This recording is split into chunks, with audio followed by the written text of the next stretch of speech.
Welcome to Best Python course in 90 days. This is day 1 of your 90-day Python course journey. आज के दिन के आखिर पे आपने एक प्रोजेक्ट बनाया होगा जिसका नाम है name generator. That will look like this. जैसे ही आप यहाँ पर रन पे क्लिक करोगे तो ये आपसे आपका नाम मांगेगा. Enter your name. मेरा नाम मुसव्विर है तो मैं यहाँ पे मुसव्विर एंटर करूंगा. तो उसके बाद enter name of your favourite person, यानी उस पर्सन का नाम आपने एंटर करना जो आपका फेवरेट है. जैसे मेरे लिए मेरी फेवरेट पर्सन मेरी मॉम है तो मैं उनका नाम एंटर करूंगा. जैसे मैंने उनका नाम एंटर किया और मैं प्रेस एंटर करके मुझे यहाँ पे दिखाएगा मुसव्विर सफीना लुक्स ग्रेट टुगेदर. इस प्रोजेक्ट को बनाने के लिए हमें printing, commenting, debugging, variable names, input etcetera के बारे में पढ़ना पड़ेगा. Let's straight away start.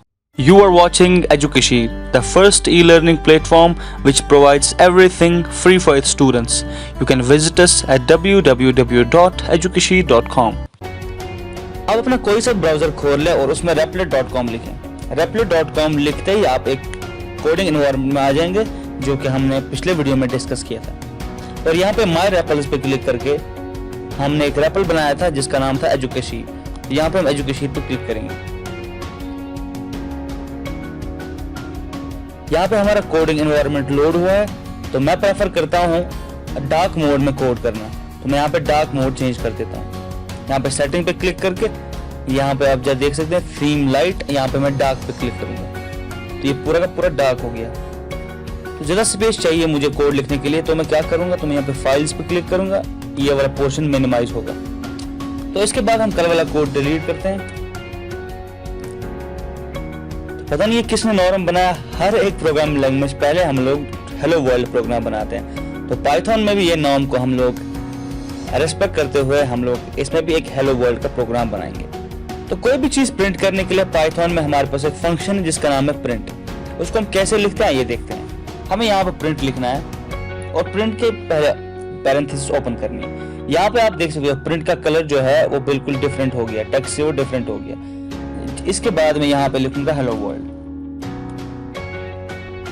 ठीक है, जैसे मैंने यहाँ पे हेलो वर्ल्ड लिखा आप देख सकते हो हेलो वर्ल्ड का कलर कुछ और है और प्रिंट का कलर कुछ और है. इसको हम प्रोग्रामिंग लिंगो में सिंटैक्स हाइलाइटिंग कहते हैं. ये एडिटर का बहुत अच्छा फीचर है, इससे हमें पता चल जाएगा कहीं पे मिस्टेक तो नहीं हो रही है. जैसे मैंने ये प्रिंट हेलो लिखा, इसके बाद में जैसे मैंने इसको रन कर दिया, यहाँ पे आप लोग देख सकते हैं कि हेलो वर्ल्ड प्रिंट हो गया. मैंने सिर्फ हेलो वर्ल्ड नहीं लिखा लेकिन मैंने यहाँ पे इन्वर्ट कॉमर्स भी डाले हैं. अगर मैं एक इन्वर्ट कॉमा मिस कर देता हूँ तो यहाँ पे आप देख सकते हो ये मुझे यहाँ पे रेड कलर में अंडरलाइन करके दे रहा है. इसका मतलब है कुछ ना कुछ गलती हुई है इसमें, इसलिए आपको एडिटर में कोड करना बहुत इंपॉर्टेंट है. अगर मैं इसको अब रन कर देता हूँ, अब यहाँ पे देख सकते हो एक एरर आ रहा है जैसे file.name. कोई भी एरर अगर आप प्रोग्राम में आए तो उस एरर को आपने कॉपी करके गूगल में पेस्ट कर देना है. कॉपी मैंने किया और यहाँ पे मैंने गूगल पे पेस्ट कर दिया. जैसे मैंने इसको पेस्ट कर दिया तो पहला ही जो लिंक यहाँ पे स्टैक ओवरफ्लो का आता है. तो स्टैक ओवरफ्लो ये प्रोग्रामर्स की कम्युनिटी है जहाँ पे बहुत सारे प्रोग्रामिंग एरर्स को आंसर किया जाता है या प्रोग्रामिंग प्रॉब्लम्स को आंसर किया जाता है. तो मैंने यहाँ पे क्लिक किया अंडरस्टैंडिंग पाइथन सिंटैक्स पे. तो यहाँ पे आप बहुत डिटेल में पढ़ सकते हैं ये एरर क्यों आ गया. तो इस चीज़ को पढ़ के आप लोग अपनी प्रॉब्लम रेक्टिफाई कर सकते हो. तो हम लोग वापस आएंगे, हमें पता है कि हमने यहाँ पे इन्वर्ट कॉमर्स नहीं डाले थे तो यहाँ पे हमने इन्वर्ट कॉमर्स डाले. ये प्रिंट एक फंक्शन है, यानी ये क्या करता है, ये इस कंसोल पे हमें हर कोई चीज प्रिंट करके देता है. तो यहाँ पे इसको हेलो वर्ल्ड मिला, इसने इसको प्रिंट कर दिया. इस हेलो वर्ल्ड को हमने इन्वर्ट कॉमास में लिखा है. इसको हम प्रोग्रामिंग लिंगो में स्ट्रिंग कहते हैं, तभी इसको हम इन्वर्ट कॉमास में लिखते हैं. तो जैसे ही ये प्रोग्राम रन हुआ तो पाइथन ने क्या किया, पाइथन ने इस लैंग्वेज को पहले इंटरप्रेट किया. इंटरप्रेट क्या होता है, यानी कि इसने ये हमारी जो लैंग्वेज थी हाई लेवल लैंग्वेज, इसको इसने अपनी मशीन लैंग्वेज में कन्वर्ट कर दिया. तो कोई भी चीज हम प्रिंट स्टेटमेंट से प्रिंट कर सकते हैं. जैसे मैंने कोई भी चीज प्रिंट करनी है, प्रिंट मैं एजुकेशन को प्रिंट कराना चाहता हूं तो मैंने एजुकेशन लिख देना स्ट्रिंग में. तो इसके बाद रन पे क्लिक करूंगा मैं, यहाँ पे आप देख सकते हैं हेलो और एजुकेशन.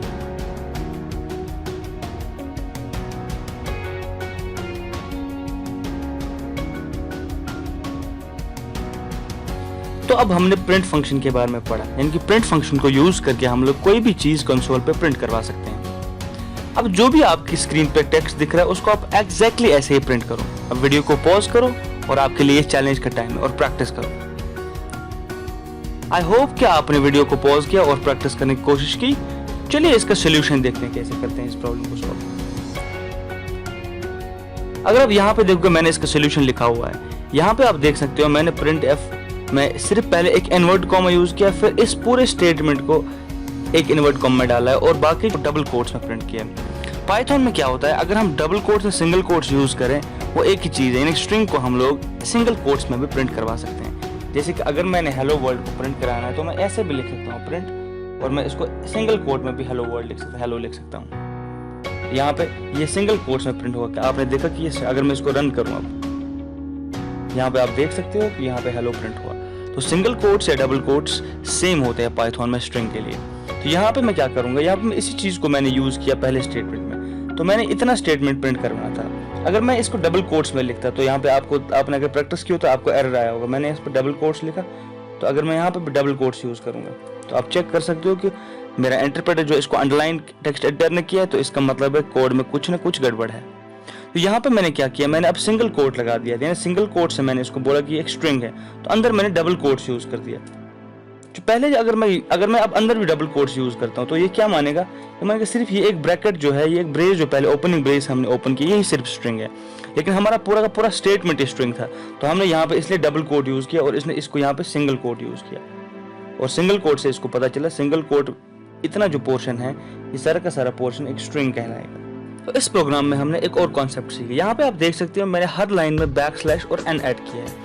इस बैकस्लैश एन को हम एस्केप सीक्वेंस कहते हैं। एस्केप सीक्वेंस क्या होता है, ये हमारे कर्सर को नेक्स्ट लाइन में लेके चला जाता है। अगर मैं बैकस्लैश एन यहाँ पे हटा दूं और इस प्रोग्राम को मैं रन कर दूं, आप देख सकते हो यहाँ पे जैसे मैंने रन किया प्रोग्राम को, तो उसके बाद आप देख सकते हैं कि ये लाइन तो चेंज हुई लेकिन बीच में स्पेस नहीं आई। अगर मैं इस बैकस्लैश एन को भी हटा दे रहा हूँ तो क्या होता है, मैं फिर इसको रन करता हूँ तो रन करने पे आपको फिर से दिख रहा है कि ये दोनों लाइन एक साथ जुट गई, यानी बीच में कोई स्पेस भी नहीं आई। अगर मैं वापस दोनों को बैकस्लैश एन डाल देता हूँ तो उसके बाद आप आउटपुट चेक करो, तो रन मैंने किया, यहाँ पे आप देख सकते हो कि सेपरेट लाइंस में हुआ और बीच में इनको एक गैप भी है, यानी कर्सर नेक्स्ट लाइन में भी चला गया। तो ये था हमारा प्रिंटिंग के बारे में। अब हम लोग कमेंट्स के बारे में पढ़ते हैं। कमेंट्स क्या होते हैं पहले ये समझते हैं।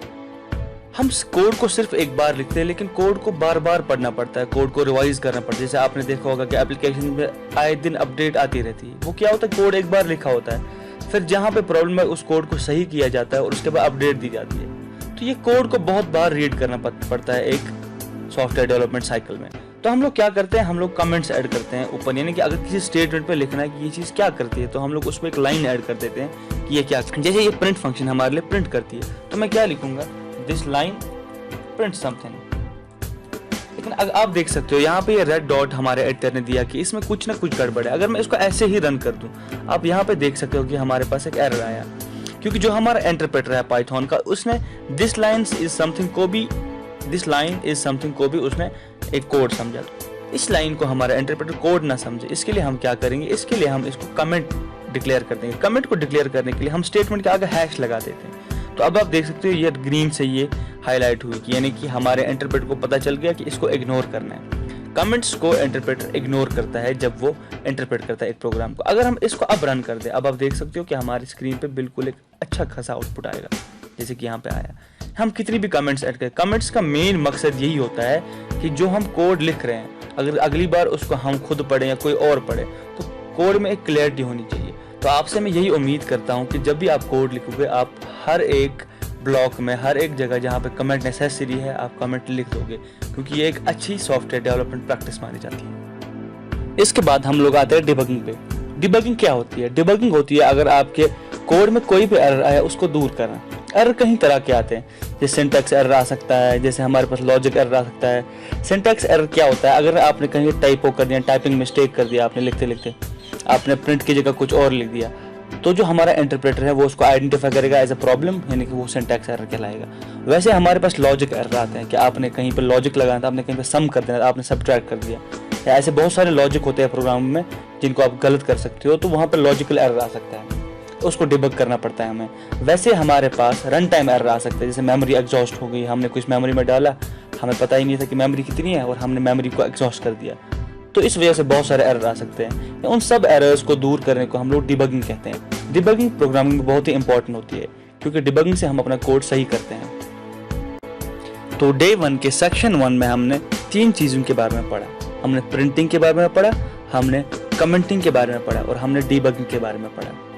Let's wrap up this section, let's meet in the next section, go ahead.